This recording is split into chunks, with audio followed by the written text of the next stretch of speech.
Good afternoon po mga kababayan, sir. This is Jam, the Filipino channel, ang inyong pong lingkod. So today is July 2, 2026 at tayo ngayon ay papunta diyan yan sa may dali lang po at may tumatawid diyan po sa may One Central Tower sa may Lane Q corner ng 9th Avenue. Iisip po tagig po yan at dadalhin po natin sa Power Plant Mall Hidalgo Drive sa may Poblacion Makati po. Okay, balik po tayo mamaya unti po pag nakuha na po natin sila. Disclaimer lamang po, ang content po natin ay kalsada at hindi ang passenger, kaya nga naman sakasakali man po na may marinig kayo mga pangalan na lugar, pangalan ng tao,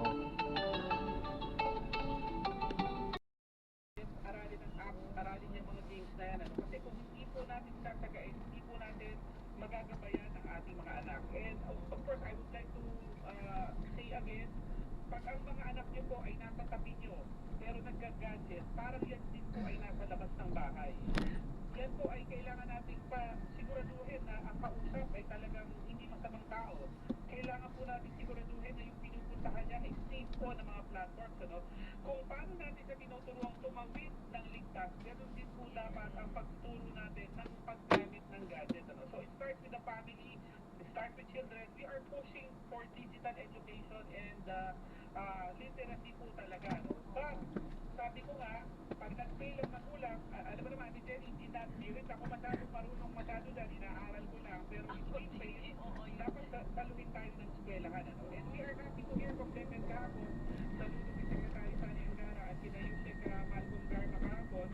They will come out with a protocol for active shooter situations. Kung paano daw tayo naghahanda sa tunog, sa earthquake, magkaka-protocol din. Ano ba yung ginagawa ng mga bata kunyari sa Amerika? Pag may namaril, bigla.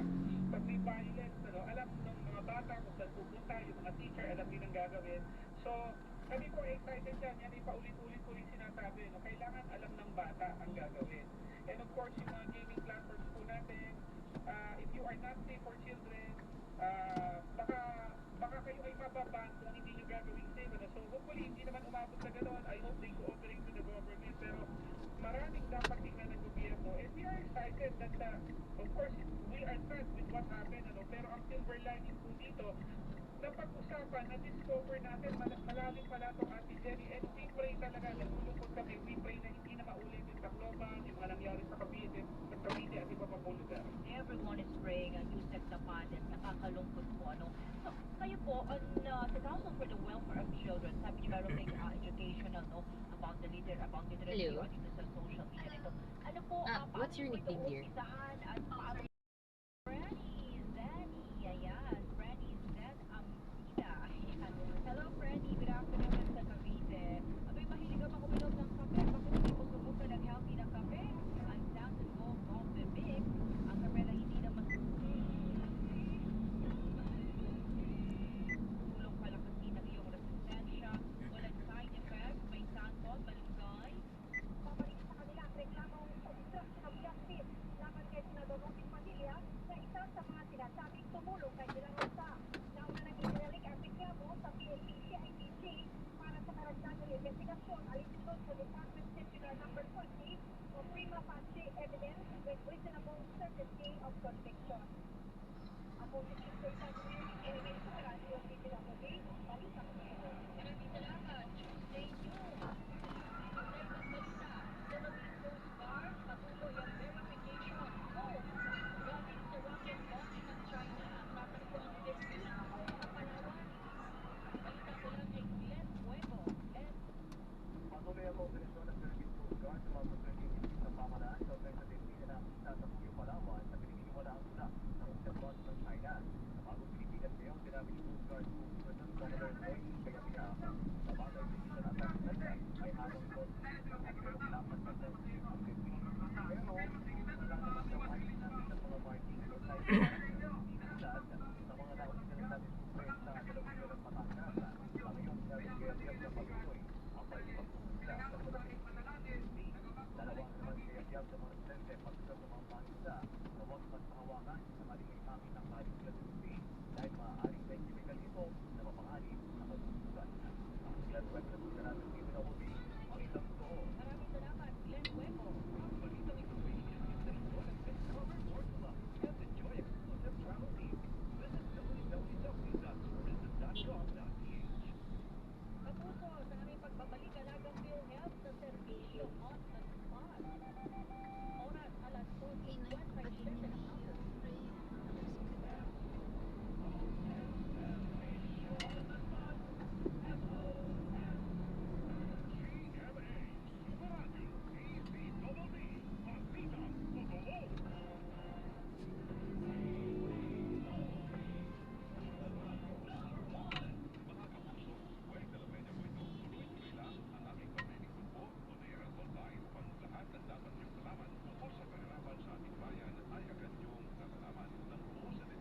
Quezon. Santon Blascos. Ang Santon Blascos ay mas pinabisa, pinahusay, mas pinagaling dahil ito ay extracted mula sa Apalaya, Mangustin, Malunggay, Garlic at Spirulina. Sa inyong reservation sa mga border, tumawag ng Suko Mag-Text sa hotline number 092 sa umabot na sa mahigit 4,000. Mga estudyante ng bagong silangan National High School sa Quezon City abay nabulabog ng security threat. At biyahe naman ang eroplano ng Philippine Airlines sa Naiya na tala matapos makasagap ng bomb threat.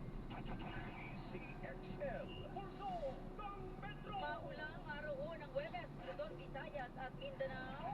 Araw ho ngayon ng July 2, Huwebes, 2026 na ho tayo ha. Sige ba ho, tinatamad kumilo kasi walang libreng pakain.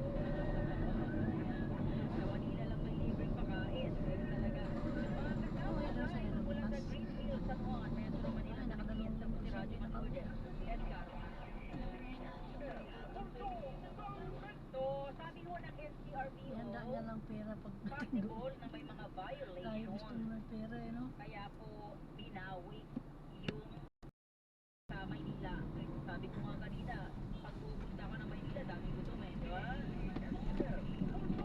Anyway, mga kasama sa ating tanong, sabi ho ng World Bank, tayo raw po ay nasa upper Tumabi ka, ate. economy now.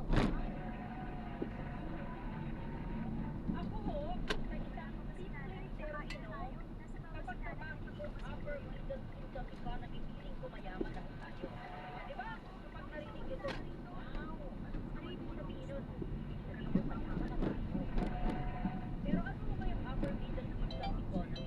Ito ba yung per individual, per family, o ito mo ba ay talagang sa katayuan na ekonomiya ng bansa? Ano man, ano po ang inyong nararamdaman? Ramdam niyo ba na umangat ang buhay ninyo? Ramdam niyo ba na guminawa ang buhay ninyo? Nakabili mo ba kayo ng kotse, ng sasakyan? Ramdam po ba ninyo na sa upper middle income economy na ang bansa? 0961-630-710. Mga rally ng suporta kay Senador Marcoleta hindi dapat makaka-apekto sa impeachment trial. Radyo Man Uno, Grace Mariano. Iginiit ni House Prosecution Panel, spokesperson at Lanong del Sur, Representative si Alonso Adjong na hindi dapat maka-apekto sa impeachment trial laban Ako, kay Vice President Sara Duterte ang narali ingat po, God bless po. sa flood sa planong isakta kay Senator Double check ang gamit ko. Marcoleta. Ang kedyong nirerespeto ng House Prosecution Bakit po? ang karapatan ng mga taga-suporta ni Marcoleta. Ayan, so na-drop na natin sila. Maraming salamat po sa panonood hanggang sa muli. Ingat po at God bless. Dinugtong na lang po natin yan. From there sa may sa pinagdrapan natin kanita kasi hindi tayo nakapag-play din at yan, dinugtong na natin yan patungo dito. Makati area din naman po ito. Okay, so maraming salamat po sa panonood hanggang sa muli po. Ingat po at God bless. Paalam po muna. Kasama po.